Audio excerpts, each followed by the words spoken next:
Change? Shit. God damn, y'all. Change is good for any of us. Some of the greatest artists we ever seen in this world. Shit, I'm with you. Not here no more for one person. Nothing but love for you. Do you think, boy? Yeah. We in the smoking section. Homies that I ain't talked to in a while. I'ma send this one out for y'all. Know what I mean? Cause I ain't bad at you. Yeah. Heard y'all tearing up shit out there. Kicking up dust, giving a motherfuck. Yeah. It's all good, Puff. Cause I ain't bad at you. See, we was once two niggas of the same kind. Quick to holler at a hoochie with the same line. You was just a little smaller, but you still rolled. Got stressed to YA and hit the hood swole. Remember when you had a Jerry curl, didn't quite learn. On the block with your Glock, tripping off shirt. Collect calls to the tip saying how you changed. Oh, you a Muslim now, no more dope games. Oh my God. All right. DC, what up? PG, what up? East Coast, what up? East Coast, what up? East Coast, what up? All the way from Mount Vernon or Harlem or New York. They listen to us in the smoking section. Matter of fact, the whole world tuned in. Cause we all now unpacking this shit that we just seen on Netflix over the last 24 hours. I wanted to let it pause, no Diddy, marinate. I don't say that no Diddy shit, I'm being facetious. You know, I don't really get with the trends. But it is a no Diddy situation. I don't even know if I call Puffy Puff. Anyway, not call Puffy Puff, I mean call Puffy Diddy. You get what I'm saying. We here. Welcome back to the smoking section. This is Ask Floyd Fridays. How you feeling? Last week was crazy. Great questions. I hope you like my answers, my responses. The feedback been crazy, been great. So I got a few questions today. And I appreciate a lot of the questions, but I got one question that to me, I said, shit, this is gonna take up most of the time. So let me get right to it. I appreciate all our sponsors, OCB Rolling Papers, shout out to Bouquet Rolling Papers, shout out to everybody's showing love. If I can't remember, I need some incentive to remember. Shout out to Casa del Sol Tequila. Shout out to everybody fuck with me. So the question of the day is, hey Floyd, why did you feel like Puff was going to jail before it happened? So on my Instagram stories or Floyd World on Instagram, I put a picture of me watching the documentary. And inside the picture, it was a caption of this verse I have from this song I got with my man Sock 2 Dots, produced by Brown Sugar Production. Song called Perfect Imperfections. And in the song, near the end of my verse, I'm kind of like going off on some shit. I'm like, I might send a call 98 Puff. I'm like, I might send a call on one of y'all niggas. Like, you know, because I always looked at Puff as one of them niggas like, you know, similar to how you look at Drake now or whatever, but these guys get the money and now they don't give a fuck. They want to do whatever they want to do. They want to make the phone call. They going to push the button. It's not the guy who was in the streets. It's not the 50 cents or whatever. It's the niggas that never was into that type of shit. And now they got all the money in the world. They got all the opportunity in the world. They going to press the button because they tired of niggas bullying them. They tired of niggas fucking with them, picking on them. They don't want to be like that. Look at how Drake act. He tell you every song he done paid for a nigga to get knocked off. He tell you this all the time. So when you look at the Puffy situation, he had a CD coming out called Off the Grid. I thought that was suspicious. Like, this is random. He's doing all these interviews about how he gonna bring R&B back. He's donating money to Howard, $1 million to Howard. He never even graduated from Howard University. Like, you dropped out 25, 30 years ago. You giving money away to colleges. I'm like, this is like that Cosby shit. It's real suspicious. And then out of nowhere, you come up with this album Off the Grid. This right after people was talking about Russell Simmons disappeared. Nobody knew where he lived at. He went off the grid. So I knew what that kind of meant. Like, nigga, I'm about to go missing. He's like, oh, he was like telling, like, Puffy, one of them niggas, and I'm gonna talk about it later, who likes to go and tell you everything. He wants you to know. He thumbs your nose or whatever the fuck the term is. But he wants you to know that, nigga, I'm the nigga. Ain't no doubt about it. Puffy wants you to know that I'm doing what I'm saying. He got commercials where he's like fighting Cassie and he's chasing her as she's running and he catches her and throws her up against the wall. They make love passionately. It's like a rape. I mean, it's like when Cosby went on that interview with Larry King and he's talking about the little drink that you put just put the pin drop in Larry and a pin drop in her soda and Jello pudding, right? So it's like these niggas can't wait to tell you in front of the world, nigga, I'm who I am, nigga. And so off the grid, he got these songs, he's taunting Cassie, this and that. I said, something up, and then he did this. In front of the world though. And I knew something was up. With y'all, I was in a dark place for a few years, you know what I'm saying? And I have to give a special thank you, shout out, thank you, all that love. He's stumbling. I gotta give a special thank you to the people that was really like there for me.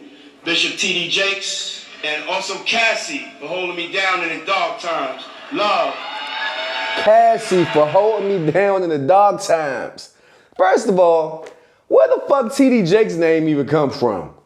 Hail Mary, right? It has not, look, now you notice when Puff got indicted, what happened? T.D. Jakes did what?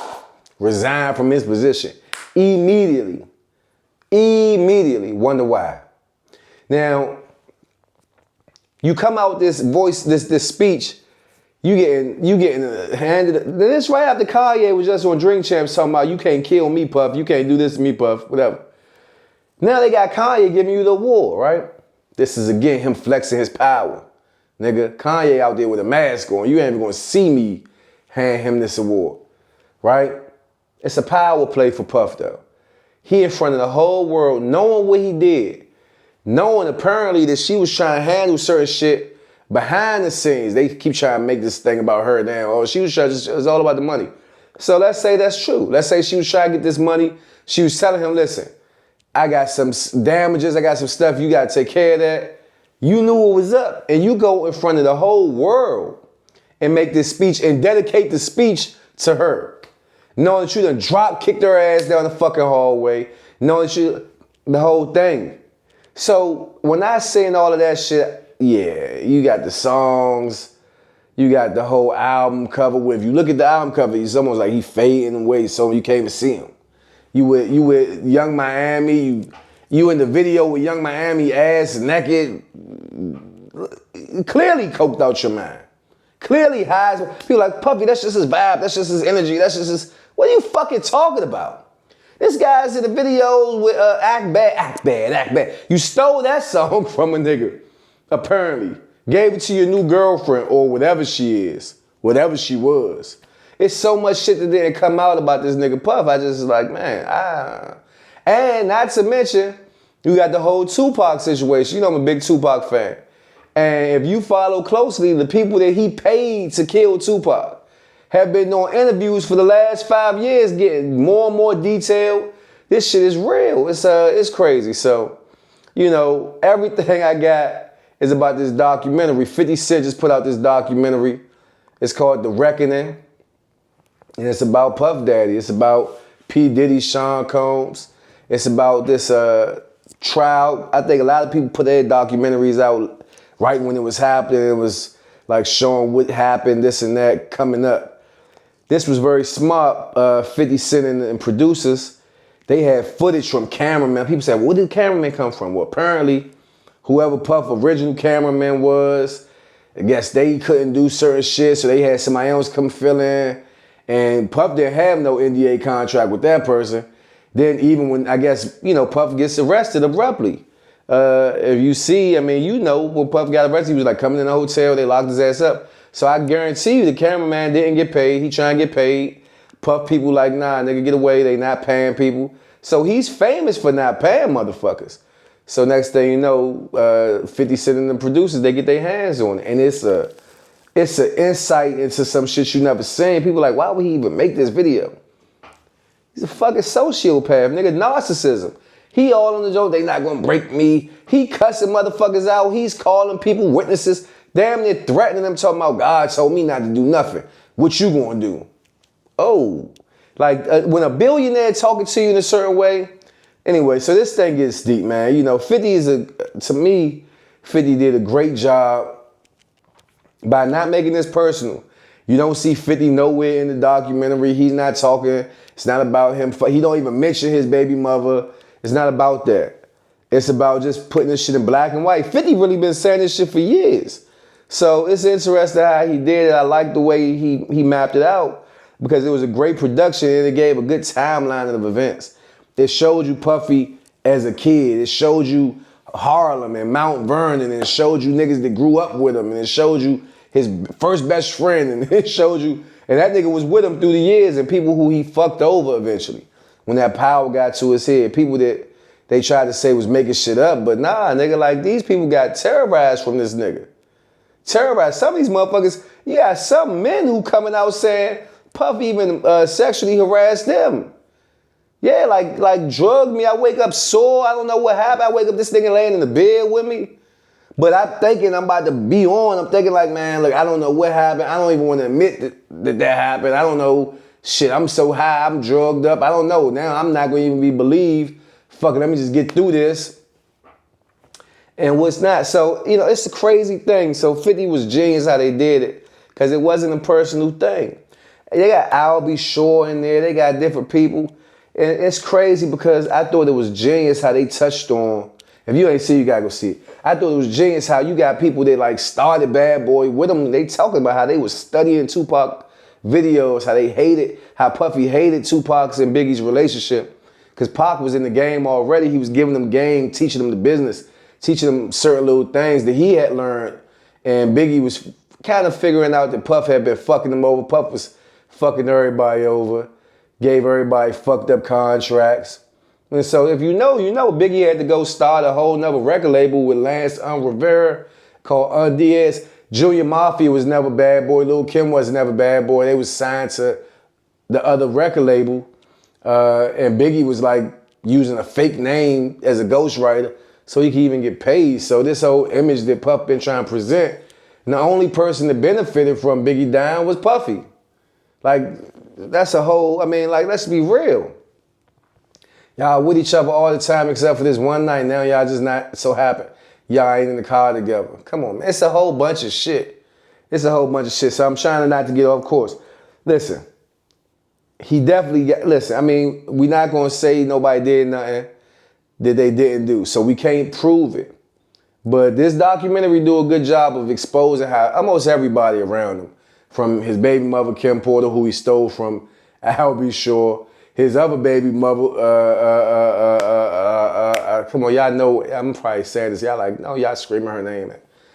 Fuck, it's her name. What's that girl name? The one who dressed with the gold head, the fashion expert. Fuck it. I can't. Mary J. Blige's best friend. She was fucking with Suge. I'm giving you all the names. I'm giving you all the information about it. But you know, so she used to fuck with EPMD, Eric Sermon. So it's like that was this nigga thing though. Like he was so secretly jealous of Biggie. You know, Biggie called himself Frank White. When Puffy got to be the man, he called himself Frank Black. Like he had when they came to lock this nigga up, they found prescription pills and shit like that with this nigga Frank Black for anxiety medicine and all that sorts of shit. Like he was telling the bitches his laptop say Frank.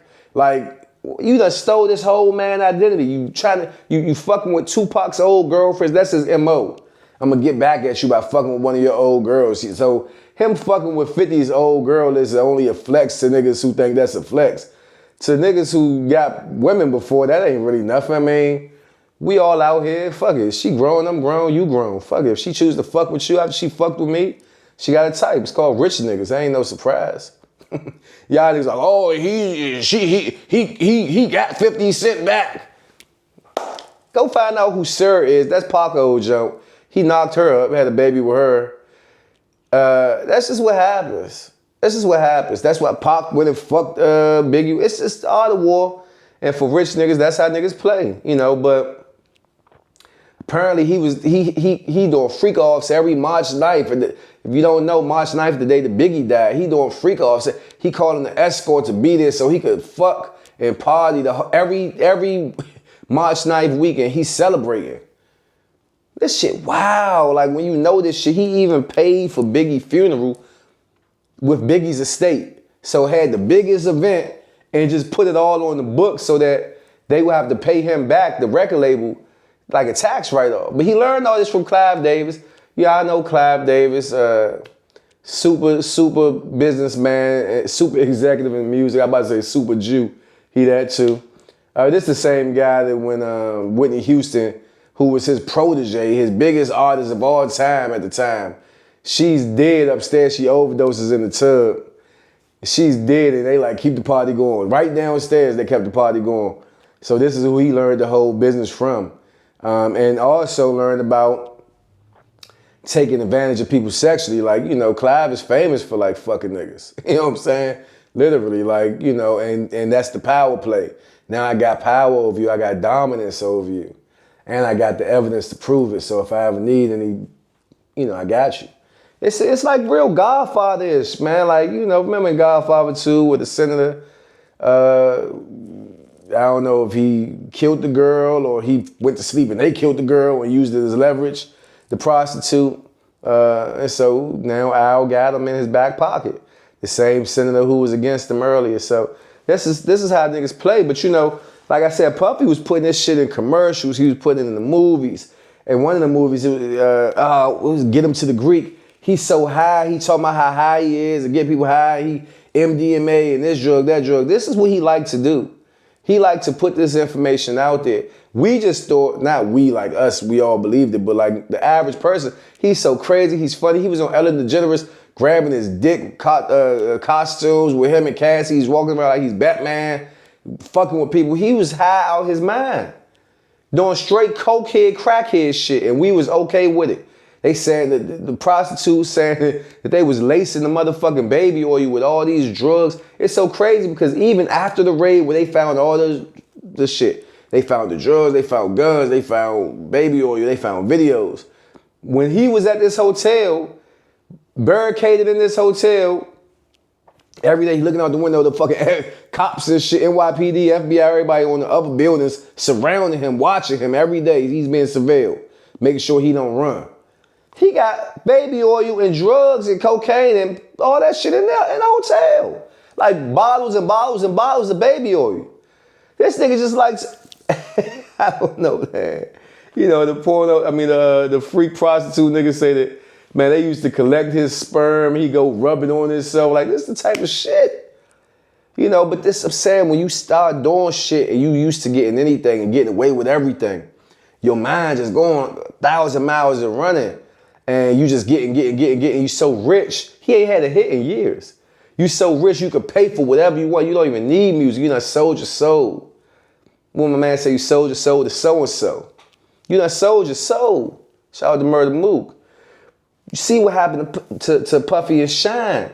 You know, this is not look, Puffy in 98, 99, that was a different level Puff Daddy. There was a different level nigga. You gotta think Biggie just died now. The whole record label, you become the biggest rapper in the world, putting out I'll Be Missing You. Every step you take. That shit turned him to a rock star. That shit turned him to a whole nother level. Now you don't got this ugly fat nigga from the hood beside you. Now you can go get all that pop money, and that's exactly what he did. And he's fucking with J-Lo. She's the biggest thing, smoking. It's like this, that's where he started this whole black excellence and black royalty shit. And, you know, the diamonds is getting bigger, the chains is getting bigger, the cars, everything. The lifestyle, the image. You Can Hate Me Now, him and Nas. It was like you catching cases, he beating cases. That shit with Steve Stout when he hit the nigga over the head with the bottle. You getting away with it. And then you got the 1999 New Year's Eve shooting going into the new millennium with Shine. The ladies say Puff poured the pistol out. At the same time Shine pulled his out. They shooting. Puff had got into it with a nigga from Brooklyn and that motherfucker. Puffy just throwing money back and forth with the nigga. Who knows what their issue was. So apparently they thought the dude whipped out, so they whip out. Puffy scared ass, get to shooting everywhere, shoot the lady in the face. But look, even he tried to make the driver take the pistol charge. got Shine taking the other, separated his case. He got Johnny Cochran and them. Shine got a state attorney. I mean, fucking, you know what I'm talking about, a state appointed attorney. Pro bono, free shit. This is the shit Puffy do and been doing. Everybody around him is, like I said, dead or dead broke. You can look at Black Rob. You can look at here come Craig Mack. Here come the flavor in your ear. You can look at Biggie. You can look at Faith. She's a cokehead somewhere. She on interviews talking about how she done had so much sex, she don't even feel dicks no more. This is what she said out her mouth. This is what she said out her mouth.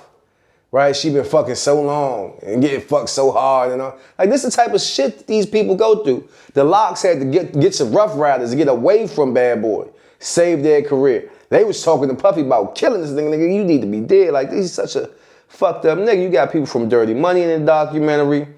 Except for you don't got, what's my girl name? Dawn from Dirty Money. But you got Aubrey O'Day. And she reads the affidavit where somebody talk about actually seeing Puffy and another security nigga, G and her, 2 at a time. Now they didn't say who wrote that, but I do believe that was Don, or that was in Don. I don't know. Hey man, they talked briefly about Kim Porter. I wish they'd have talked more about Kim Porter and I'll Be Sure. I'll Be Sure, swear to God, Puffy tried to do the same thing to him that he did to Kim. Kim apparently was about to write a tell-all book, put some information out there, whatever. She was tired of being a side bitch. You done put me aside. I done had these kids for you. I'm supposed to be the queen. You done moved this young broad in here, got her doing whatever. Cassie thinking she the main one. She just the side. He never was going to fuck with you for real. I seen Cassie and Puffy in person. I was in a meeting, rest in peace to my man Big Mike. I was in Atlanta. We was in Justice, Puffy restaurant. And we was there for a meeting with Ryan Leslie and some couple white guys. And these guys was like blinged out, these white guys, right? But they like super rich, you could tell, smelt like money, looked like money. Man, it was like a meeting with only like 4 of us in there, 5 of us in there, and out of nowhere you just see, I mean, the ceilings was 30 feet high. This shit was like marble walls and shit was immaculate in the back of a restaurant. And Puffy walked in there with him, Fabulous, and Cassie. Cassie, I think it might have been Cassie first, Puffy, and then Fabulous. And it was just, man, I was so stuck and stunned looking at her. I might have made myself high because after a while, I really wasn't contributing shit to the meeting. And he whispered something to somebody, and then somebody said something to Big Mike. And next thing you know, they asked me if I could step out the meeting. Whatever I want on the menu, you know, but get the fuck out of this jump. So I seen it up close. That's the same night they did the Oh Let's Do It video with Waka Flocka. So I was there. I've been around a lot of this shit. And it's crazy, man. He had genius level marketing. And he was a master manipulator. He could frame these stories and tell this story. But, you know, he was a snake like his daddy. You know, his father was a fucked up drug dealer from Harlem, nigga. Cool guy, everybody say cool guy, but he told on everybody. He tried to bring the whole operation down to save himself. They killed him. But Diddy had some complications with that. Even his mother, they say, was doing some tricking, some whoring, whatever, trying to keep up that lifestyle. And then they get to the point where he like smacking her around. Very smart. Put all the business in her name. Put everything in her name. But, I mean, this guy got to a point where he was threatening his own secretaries like, bitch, I didn't know you knew this person, that person. Like, you gonna die. Like, he was threatening everybody, telling everybody he gonna kill him. And if you ever seen video, go look at that video where he dressed up like Batman. And, he dressed up like the Joker. And he outside that Halloween party, like, he threatening niggas. Go look up him and J. Cole. Go look up him and Diddy. I mean, him and Drake. Puffy will let you know, nigga, I get you knocked off. In public, he'd say that. Go look up him and Fred for Making the Band. He tell Fred, nigga, I buy your whole block, nigga, and every time you come outside, I had niggas ready to knock your head off. That's what this nigga's saying in public, and it's serious. That's what type of nigga he is. I can't knock, look, hey, streets is the streets, but he ain't no street nigga, and that's the problem. The money. Niggas get the money and they try to become what they never was because now they can do it. They got money. They can pay a nigga a couple dollars. Cassie done caught some backlash. They was able to flip the narrative. Oh, he just a freaky nigga. He just a freaky nigga. Now this nigga's fucked up. This nigga tried to kill a lot of people. He did kill some niggas, allegedly. But what we do know he did was beat the shit out of this girl. So y'all like, she should have just left her. This all about the money. Are you crazy? Not to mention the decade of a time where she had a career. She was trying to have all of this shit she was trying to get done. Couldn't get none of it done. Because this nigga keeps telling her, oh, your album on the way and this and that. Meanwhile, I'm raping you, I'm drugging you. I got videos of you. I got pictures of you. High out your mind, doing shit you don't even know. I got shit you doing, nigga, this will kill your career, ruin your family, ruin everything, ruin your life. You won't have a life. You won't have a life. So now, you gotta think, when you meet somebody 19 years old and you the richest nigga in the world, she watching what you do. She watching you make niggas disappear. She watching you make charges disappear. Remember that thing that happened when he allegedly went and beat the coach, Justin's football coach? And remember now another situation where he shot the nigga or somebody shot the nigga in the bathroom, him and Justin in the bathroom, that shit went away. So she's seeing this shit happen. Allegedly niggas got hung over balconies. She's seeing this shit happen. And she's seeing nothing is happening about it. She's seeing the people reporting stuff, they coming up missing. Nobody's saying nothing about it. So what the fuck you gonna do? Oh, I would just leave. Okay, say no more. You see some people who waited to see what happened with the trial, now they speaking up on his behalf because they want to get a little favor. What's the girl from Dirty Money? Kalani, the dark skin one. I always thought she was one of them girls from Total, but she was not. I don't know where he found her from. They got her old secretary on this joint. Man, they was lacing the liquor, so before you even knew it, you drinking, taking shots, whatever, but you don't even realize you getting drugged. Like, everybody in the party is high as shit, gone, doing shit, and it's all being recorded and filmed from these secret cameras. And they talking about this nigga showing people videos with, like, you know, men fucking each other, like, yeah, this is how you get power, this and that, and this and that. So it's like, damn, I wonder. You really wonder, man, like, you know, could you wife a girl like Cassie who knew some of these things about you? Your insecurities wouldn't even let you do that. Because secretly in your head, you like, she gonna tell somebody she know too much. You know you doing this shit from a dark place. That's why he giving that speech talking about, yeah, you know I was in a dark place. You should shut the fuck up. That's the ego. He poking the bear. Leave it alone. Leave people alone. You thumbing your nose at this motherfucker on national TV talking about love. You changing your name to Love, all this other shit. It's all bullshit, man. This is crazy, man. You can even hear him when he talking to his secretary, like, yeah, KK, this on you too. This on you too. Like, he is a fucked up nigga, man. I'm not celebrating nobody's demise. You know, this shit can happen anywhere to any of us. You know, but this guy's just, damn, man. The tapes, the videos, it was all to keep him in a certain place, but he became a prisoner of it. Remember, they did the raise, you didn't hear nothing. Then his son did a video, y'all hit the wrong house, y'all stupid, da, da, da, da. He came, did a little video. Oh, I can't wait to prove myself right and this and that. None of this is true. The next day, TMZ leaked that video of him beating the shit out of Cassie. We seen it. We literally seen it, but somehow we done been convinced he just a freaky. They said she the one who was scheduled. Yeah, I'm the billionaire. I'm the billionaire. Yeah, you ordering the food. I'm paying for it. You gonna go pick it up. I'm the billionaire with too much to lose. They gonna recognize my voice as soon as I call. You gonna make the phone call. And this girl that he been beating the shit out of for 10 years, it got videos of sucking dick from this person and that person, getting fucked, this person, that person. He got proof of all of this shit.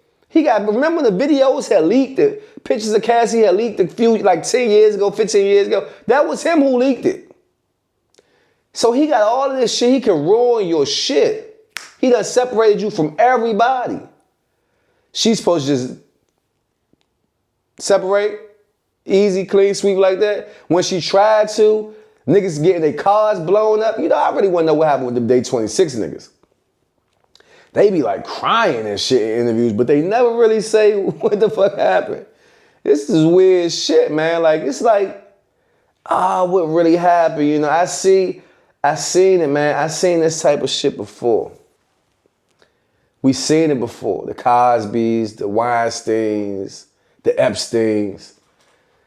And that's not to mention the shit he done in the streets. The shit he done did that's cost people their lives, their livelihood, their freedom, their finances.